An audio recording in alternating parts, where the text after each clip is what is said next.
The 2022 season is in the books. Let's take a look at the league leaders next on Fantasy Baseball Today in 5.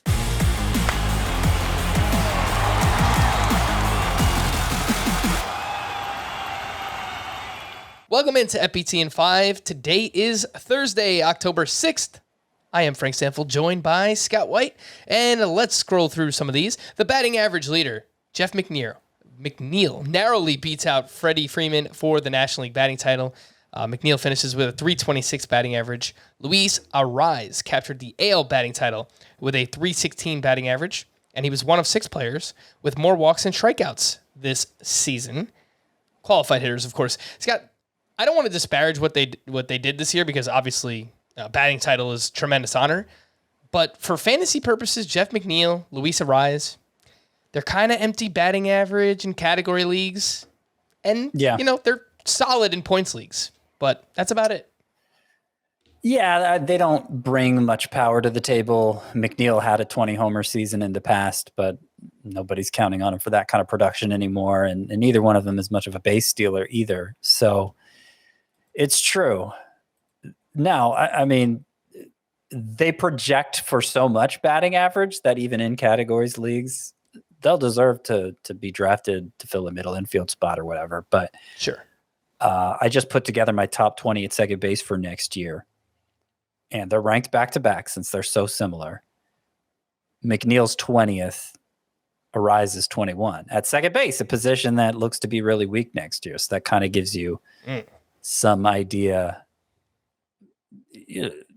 the extent of their value, which isn't especially high. I do prefer McNeil over Arraez because better lineup. I think there's less platoon risk there. They're both left-handed hitters, and Arraez tends to sit some against lefties. Also, McNeil will have dual eligibility outfield as well as second base. Arraez will be first base in addition to second base. Outfield's more valuable. Mm-hmm. Your home run leader was Aaron Judge. He finally got that 62nd home run on the second to last day of the season. Second was Kyle Schwarber, who led the National League with 46. Runs scored, no surprise. Aaron Judge, 133. Mookie Betts and Freddie Freeman were tied for the National League lead with 117 runs scored each. RBI leader is tied as well. Aaron Judge and Pete Alonso both finished with 131. Stolen bases, Jon Berti led all of baseball with 41 steals in just 102 games. But I don't know, Scott. Are we going to be excited about drafting Jon Berti next year? I don't think he's a very good hitter. I think there's going to be more steals. So, again, while this is a great accomplishment, I'm not going to be very excited about Jon Berti next season. Yeah, well, I won't either. I wonder if others will because he was such a distant first at stolen bases, and you project out 41 steals in just 102 games. Maybe he could be a 60 steal guy. True. Is what a lot of people will think. But he's not a good hitter. And there's no reason to believe he's going to play even 102 games next year because there's no reason why the Marlins should treat him like an everyday player. Plus, as you point out, you say there's going to be more steals next year. You mean league-wide. You mean there's going to be more available. Mm-hmm. So is a specialist like Berti going to be as worthwhile? I have my doubts, too. I do initially have him slotted 14th at second base, specifically for 5x5 leagues, for roto leagues. But it wouldn't surprise me if others took him even sooner than that. Let's move over to pitching, where the ERA and WHIP leader were the same person at the ripe age of 39. Justin Verlander, 1.75 ERA. He was the only qualified starting pitcher under a 2 ERA, and his WHIP was 0.83. Scott, when everything is done, the dust is settled, I think that Justin Verlander will turn out to be one of, if not the most impactful players in fantasy baseball this past season. Mid-round pick, goes on to win the AL Cy Young, comeback player of the year, whatever you want to say. I think he was on a lot of championship winning rosters this season. Yeah, I'm putting together my fantasy awards for this past season. I'm doing it today. And spoiler alert, Justin Verlander, Most Valuable Pitcher Award. Hard to argue with that. Your wins leader was Kyle Wright with 21. He was the only 20-game winner.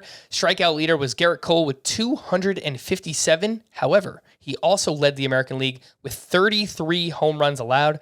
That was second behind only Josiah Gray for the league lead in home runs allowed among starting pitchers. Scott, we've talked about Gerrit Cole being part of, this top 7 or 8, which they all have the capability to finish as the SP1. But I think instead of him being drafted like the top pitcher, like he has been the past couple of years, he's going to be more like 5 through 7 for next year, at least in my opinion. Yeah, probably be the back end of that group for me. This is 2 straight years with an ERA over 3.20, and this year specifically 3.50. He was a net negative for ERA because of his vulnerability to the long ball. Did lead the majors in strikeouts, of course, won 13 games. That's important, but it does seem like among the very tip-top tier at starting pitcher, Garrett Cole is much more of an ERA risk.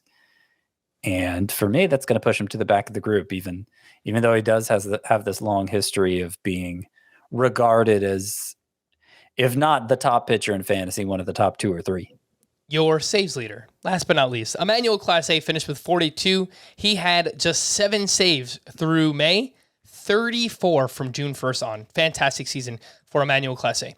For more extensive fantasy baseball coverage, listen to the Fantasy Baseball Today podcast on Spotify, Apple Podcasts, Stitcher, your smart speakers, or anywhere else podcasts are found. And thanks for listening to Fantasy Baseball Today in 5. We'll be back again on Saturday morning. Bye-bye.